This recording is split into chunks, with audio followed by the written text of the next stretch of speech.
bring back the people together.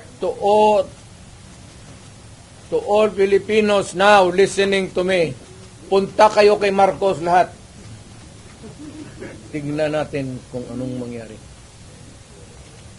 Mga Pilipino, nakikiusap ako, punta kayo kay Marcos. Hindi kami nakipag-contest kay Marcos. Never. Wala kaming bilyon, trilyon na nakadeposito sa kung saan ang bangko. Magpunta. Sa utak lang yan na Trillanes.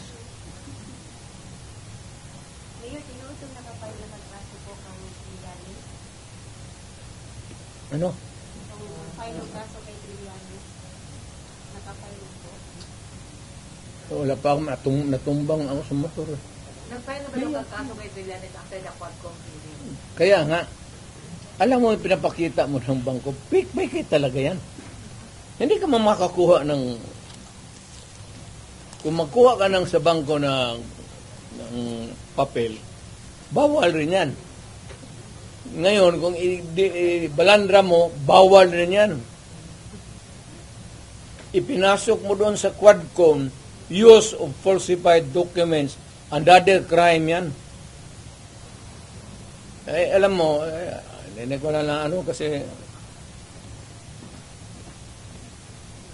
Ngayon yung sinasabing disbarment daw kay laban kay Vice President at impeachment against sa VP. Ano po mo po doon? Sinday, Opo. kay Galigayan, ang hindi impeach nila.